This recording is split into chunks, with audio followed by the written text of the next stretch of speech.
So my topic today is about safety and certification. When David asked me to make a speech about safety, I immediately understood that he was asking me to relate safety and certification. It's not obvious to relate safety to certification. I've always been a big fan of certification, and this is why I'm here, but it was not always an evidence that certification was primarily linked to safety. So just to introduce myself, I am Bruno Guimbal. I am the owner and CEO and technical chief engineer of the company I founded 20 years ago. I spent 20 years, the 21st years of my career as a development engineer with Eurocopter then, working on different projects, including and mostly concerning rotor design and transmission design. The company today we have is the smallest, the little brother in the beautiful community of aircraft manufacturers. We are very proud of having all certification a manufacturer could have, a DOA, a type certificate, validation in almost every country in the world except Japan so far, but Japan is the next in the list. And we have delivered aircraft almost everywhere in the world. We'll see that. And the company has always been centered on certification. Why? Because, and on safety. Because when I started the company, I was experiencing a very strong frustration in the community of light helicopter, mainly dominated by the older models, the Bell 47, the Schweizer 300, and the Robinson 22 and 44. And there was a strong frustration that came to me about these helicopters related to safety. With three reasons. I made a short poll with all French operators I knew, and they all first expressed their big expectation about auto-rotation quality, auto-rotation safety for training. They also expressed a strong frustration and more than a frustration about turbulence behavior with mass bumping accidents and with dynamic rollover, a typical behavior of two-bladed rotors.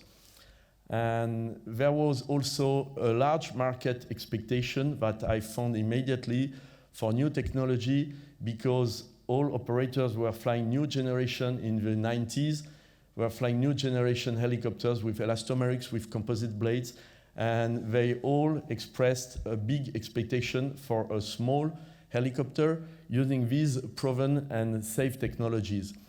And also, when I started the company, there was a set of significant new requirements from the EASA and the FAA, namely airframe crashworthiness, that was an absolute first in small helicopters, fuel crashworthiness, and damage tolerance, and also direct lighting, but this is much less significant. And when I had the first certification meeting with the EASA, my very first PCM, primary certification manager, told me, you know, Bruno, certification is a long race, where it's a long horse race, where you will be the horse and we will be the jockey. And the name of the game is that we don't kill the horse before the end of a race. So this is something I really remembered, and this was his exact words. And 6 years later, when his boss, the certification manager at EASA, delivered to me the certificate, the first type certificate, which was a big day in my life, he told me, you know, Bruno, to be honest, nobody believed that you would succeed 5 years ago.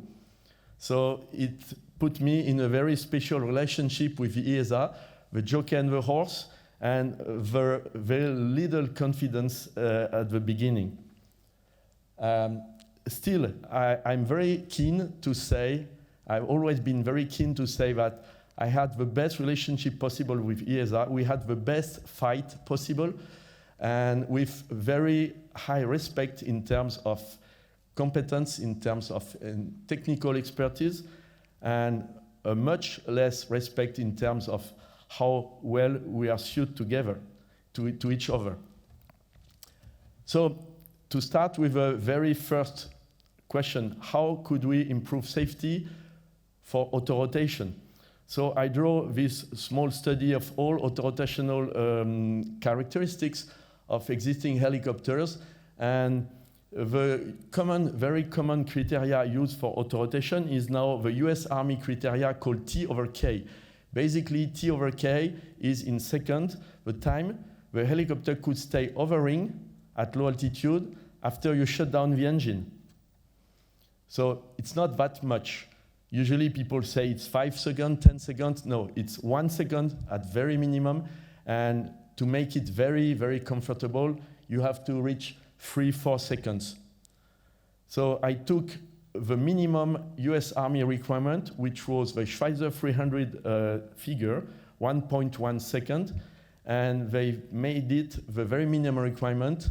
And I also took the Robinson 22 figure, which was universally known to be insufficient, unsatisfactory, and I wanted to have twice this figure, because a basic rule I've been taught is when you need something bad, you don't need 30%, you need twice for any criteria.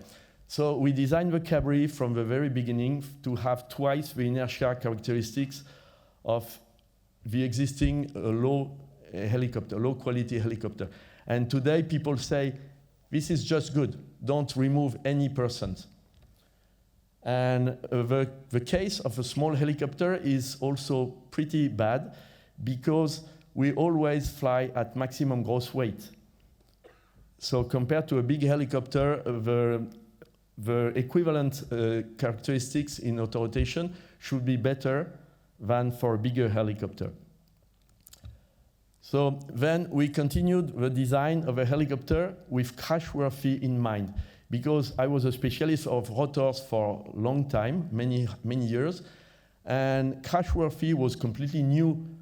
It was a totally new requirement. To be honest, my boss at Eurocopter believed that crashworthy was a stupid requirement, because he was believing by then that it would add more weight than safety. And then later on, he changed his mind, but crash was completely new for any small helicopter. It was known for Tiger, it was known for NH90, but we had no experience of any light aircraft being developed and certified for the new crash requirements.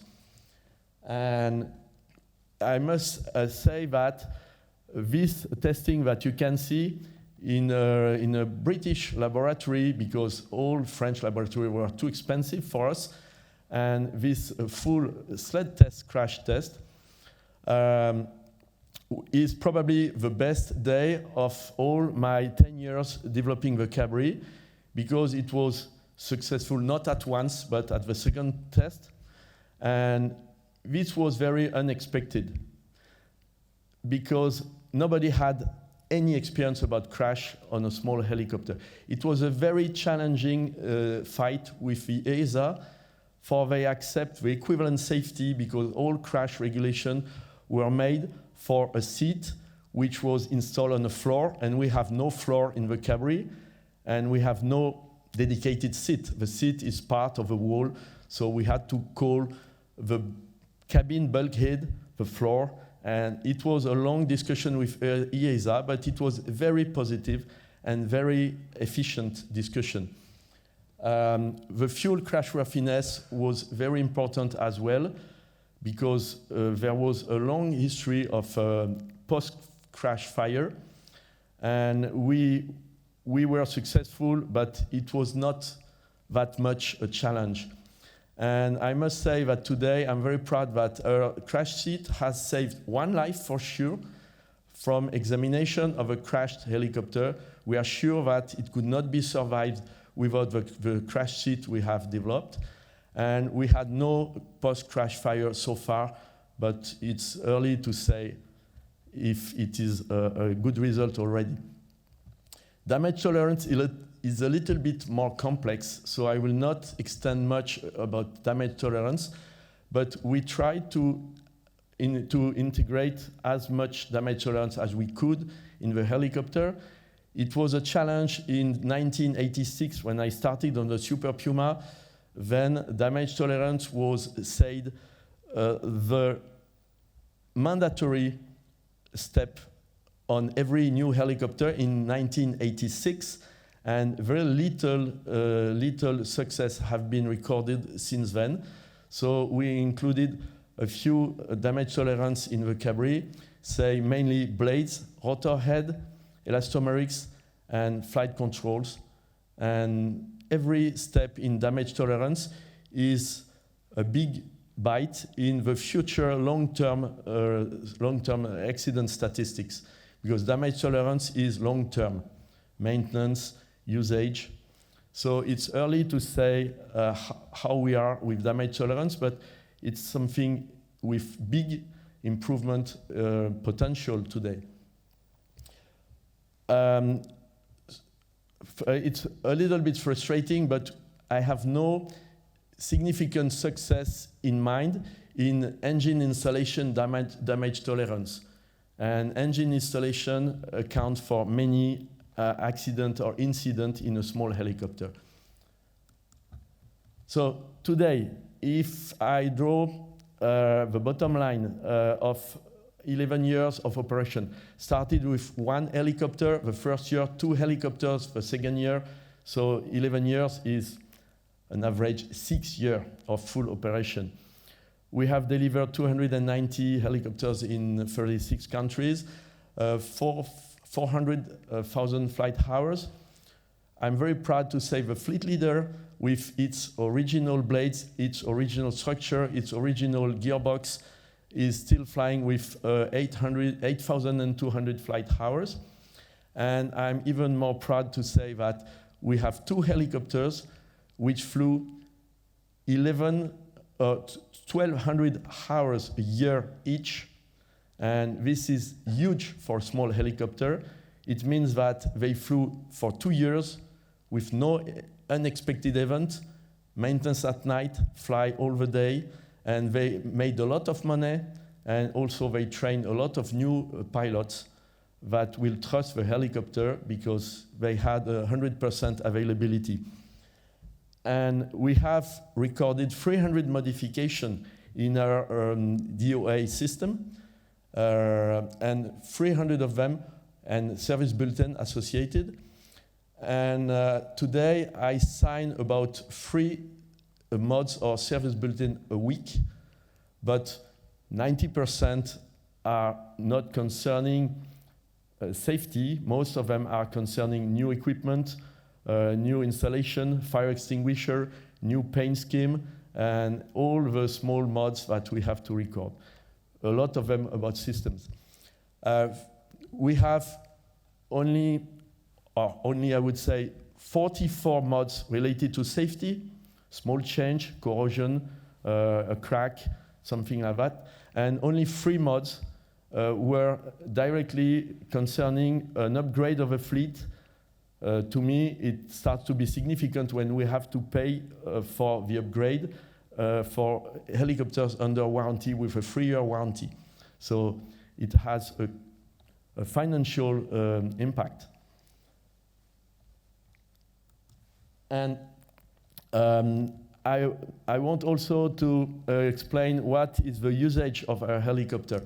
And 80% of all our customers are flying training, mostly professional training now, but initially private training. And of course, training is not a good mission. It's not a good mission for safety statistics, but this is where we had success. I'm very happy today to see new use of our helicopter. Aerial work, the one on the right up, is in New Zealand. It's wildlife control for government, and they love the capacity of our helicopter to fly in turbulence. because New Zealand has a lot of turbulence, and we made a big hit in this country because of that. And the picture on the low right is a new mission that I love because there is a huge future for that. It is a mapping of uranium and of rare earth in North Canada and in remote places, where we are making a very big success, particularly because it is against drones. They found that even better than a drone, there is a small and lightweight helicopter. And we are now taking over the drone market, the market that they took over big helicopters 5 years ago.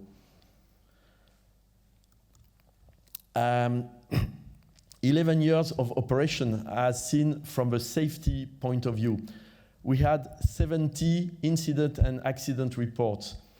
Of course, like every manufacturer, I will say it's only pilot error. 90% are pilot error.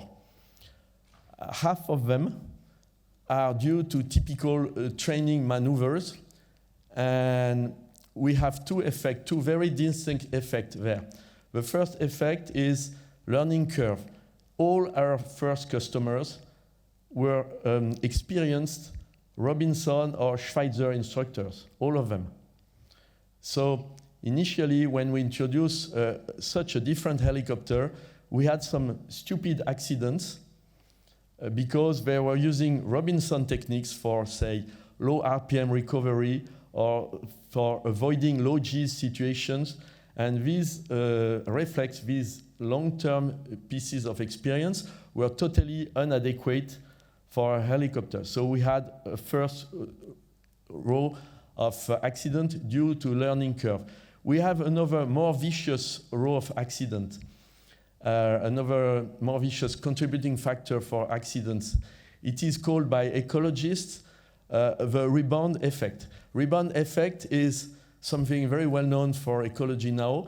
If you spend energy and money to improve the insulation of your home, initially you will save a lot of energy, and after 3 years, due to the rebound effect, you just burn as much energy as before because you get used to a much better comfort.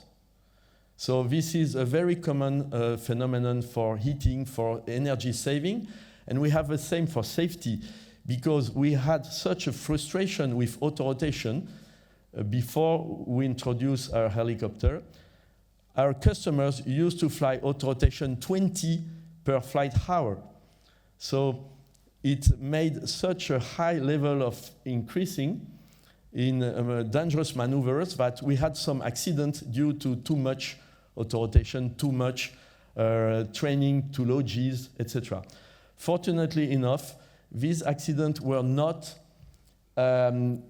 bad. And during the first 200,000 hours, we had no injury, no fatality, and most helicopters, about 80%, were repaired after the incident or after the crash. Hard landing and any kind of bad incident. And today, after twice as much, 400,000 flight hours, we had a few fatalities. I will explain that in detail. But we still had no injury, no fatality due to technical reason. So this is a big question when it comes to improving safety of what we have to look at. So to think about safety, I wanted to think about two sentences I've heard so many times. The first one is a stupid legend that you can hear among all pilots, that it's more dangerous to drive to the airport than to fly your airplane or your helicopter. So this is a legend I have always heard, but never believed. And then I have many times heard this very famous Churchill citation. You can only trust the statistic that you have falsified yourself. So I wanted to falsify my own statistics before looking at what it was, because safety is a matter of statistics. So I picked up the statistics I had French statistics. I'm sorry, I'm a French pilot and a French driver, by the way. And so I picked up all the statistics, very accurate statistics for cars, accurate to 1% or 2%, less accurate for helicopters, because I'm not an EASA specialist or an NTSB specialist. So I took the engineering approach to that, and I tried to figure out how much more dangerous is a helicopter compared to a car, to a private car, a 4-passenger car, not a motorcycle, not a road, only cars, and a civilian helicopter. So guess what happened? Helicopters are not as safe as cars. And I'm sorry for you pilot, I'm a private pilot also, but helicopters are much, much more dangerous than cars. But I then found that this approach is just stupid, because cars is not relevant to compare with anything. It's not relevant to compare with cost, not relevant to compare with the time you spend in it. And the first point is that everything is more dangerous than a car. Everything. Fishing, swimming, skiing, hiking, riding a horse, everything is much more dangerous than a car. And so why compare helicopter to cars? It's not relevant. The second point is, have you ever heard of someone, except my wife when I'm the driver, who is restricting the usage of car because of safety concern? I've never heard one, except, again, my wife, my beloved wife, when I am the driver. But still, we have to face, and the EASA has to face, the common opinion, the public opinion, that helicopter is dangerous, and we have to improve that. So then, I wanted to figure out how could we improve the safety with our helicopters. So we manufacturers, we have two very well-known levers to improve the safety, is design and construction, and airworthiness continuity. This is why EASA is so much well-known, to fight against manufacturers to design better airplanes and helicopters, and to fight against manufacturers to make them maintain continuous airworthiness. And the second lever, or the third lever, is maintenance documentation. We have more freedom about more autonomy compared to EASA about maintenance documentation, but we have a limited watching, limiting surveillance by the EASA. And we also have factory training and service letters, all recommendation. All the manufacturers write service letters to say, hey, you customer should better use this and this technique if you get to be safe, if you want to stay safe. This is not certified, this is not controlled by the EASA. We have written a handful of service letters to improve safety so far, and we have also put a safety program to train new instructors, and particularly old Robinson instructors on the Cabri.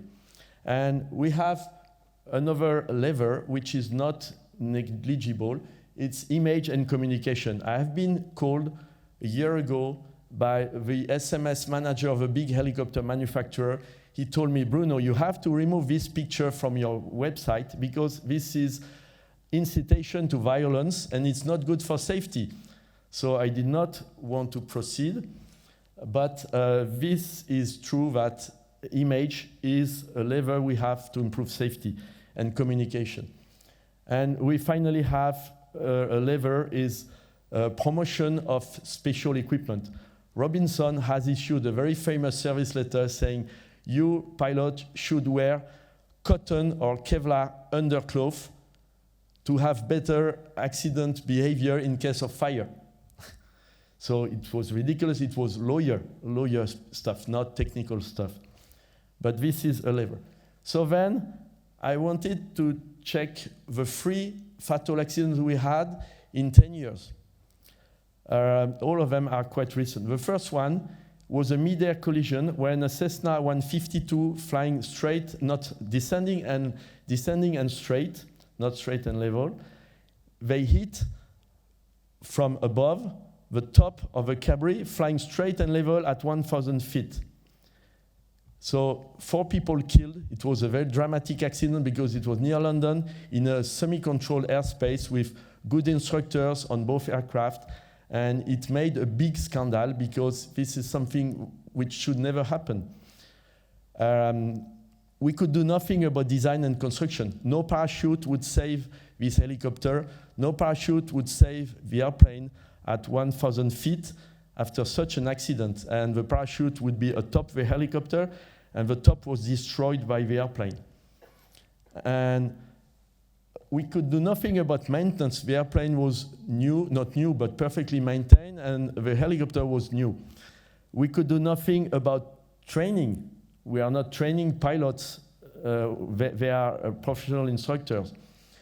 Of course, no issue with airworthiness continuity, no issue with image. We was flying straight and level, and no equipment except for ADS-B. And the only recommendation made by the CAA was not to manufacturer, but to general aviation operators to put some pressure on ADS-B equipment. And the only reaction that we had was to sponsor ADS-B. And since this accident, we included ADS-B out as a standard on the Cabri at no extra cost, and we promote the ADS-B in at the very minimum price for the customers to make sure that most of them will take it. The second accident is more typical. It was in Maryland, near Washington, in Chesapeake Bay, and a young pilot with 60 hours total time, 26 or something like that, take a friend of him to go flying to take pictures of a new boat. And then they took off when the weather was miserable. All the Coast Guard were grounded because of bad weather, and they killed themselves circling around the supposed boat, and they never saw it, and they killed themselves. In this case, no design, no maintenance, no training, no service letter, and there was no recommendation from the NTSB. No recommendation at all in the final report to the manufacturer. And they had ADS-B in and out, but it was useless in this case. And the third accident, and the only one so far, the last one so far, it was in Malaysia, where 2 helicopters, 2 Cabri flying in a formation. They collided, one collided in the other, steady, and they had ADS-B, but ADS-B will remove, when you are flying in formation, will remove the warning. And the hitting helicopter was killed, and the hit helicopter survived and made a safe landing with little damage to the landing gear. Again, we expect no recommendation from the accident investigation. So then, what could we do with the EASA to satisfy their search for a better safety, to decrease the accident rate by 2 in 5 years? This is the EASA goal. The first thing to do is to avoid freezing all progress, all improvement through innovation by a more stringent certification.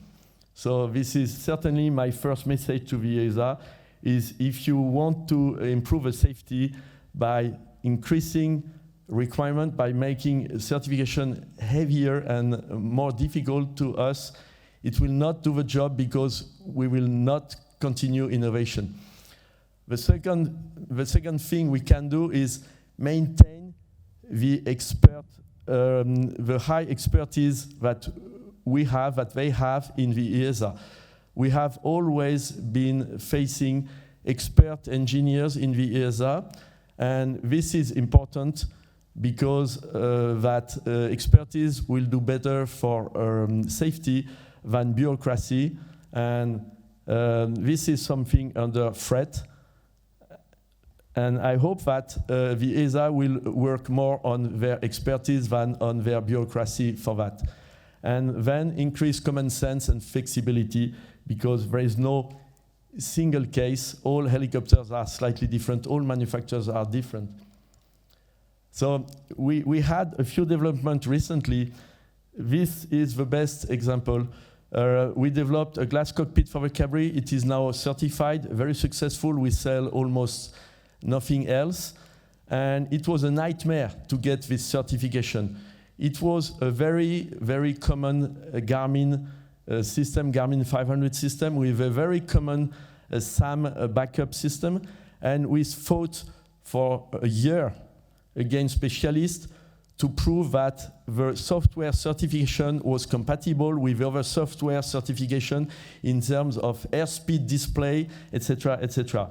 And it was a nightmare. Nobody cared for the efficiency of the system, but it was a nightmare for certification, software certification, compatibility, and all the rest. And if we look at the final goal, we want to achieve a safety level of 10 to the power minus 9 per flight hour. And this is not the case today. And if we try to calculate how dangerous is the airspeed indication in this glass cockpit, you find that you don't want a glass cockpit in a small helicopter. You have it because you want to train for bigger helicopter flying IFR. So we never fly in IMC condition, but we fly in IMC training condition. There is a very little risk of getting into a cloud. You are not allowed to fly into a cloud in VFR. There is an even much lower risk of having an engine failure. And in a helicopter, you don't need the airspeed indication if you have a valid engine. The airspeed is only critical to fly auto-rotation. And in the Cabri, airspeed is not critical to fly auto-rotation. It was demonstrated safe to fly auto-rotation at any airspeed. 10 knots, 20 knots, 30 knots, even backward if you wish. So we find ourselves fighting for certification in a totally irrelevant case where we are looking for a safety that we will never need and that we will never find. So this is the biggest concern. The same for de-icing Pitot. Everybody knows today what is a Pitot. Even my mother-in-law knows what is a Pitot tube since the famous Air France Rio-Paris. And we had to fight against ESA to certify the heated Pitot and the Cabri with the same rationale than before.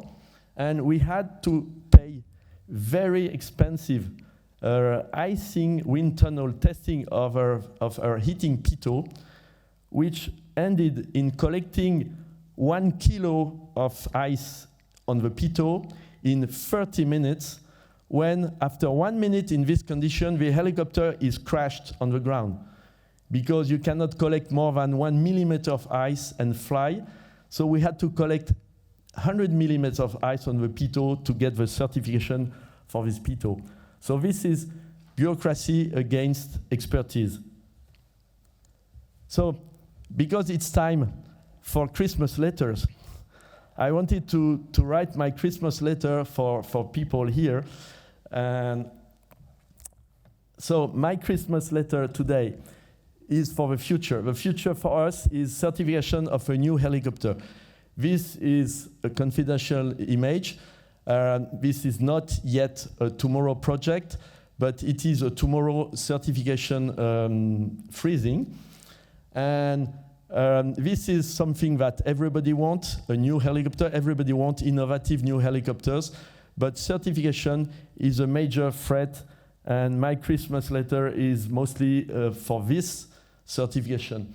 So my certification to Santa ESA, my Christmas letter to Santa ESA is first, continue with the excellent initiative for airplane called GA Roadmap, because I have been in Roma 5 years ago when the ESA launched the General Aviation Roadmap, and I found it very good, and I think it is quite successful as far as I can see. Also, my second wish is, please, Mr. ESA, help a small manufacturer give their opinion about certification. When we complain about a new certification issue, usually the ESA say, hey, we have been sending you papers and proposal notice for proposal, NP, etc., but we just don't have engineers to send to Cologne to discuss in a 3-day congress on how we will be fighting in 5 years. So it's not only we want to be heard, but we want to be helped to speak up. And this is not easy. The third is, please carry on, keep all your expertise, all your technical expertise, and take care of it and develop it, rather than yielding to all the pressure you have about bureaucracy with any, say, Boeing 737 MAX scandal and any other scandal. Then the rest is just normal wishes. Please take into account our small size. We are not Airbus, we are not Bell, and we are not Robinson, and we still have to be certified under the same rules. So it will take some very significant common sense to make it work. And our track record, our history is all different. And then my last wish is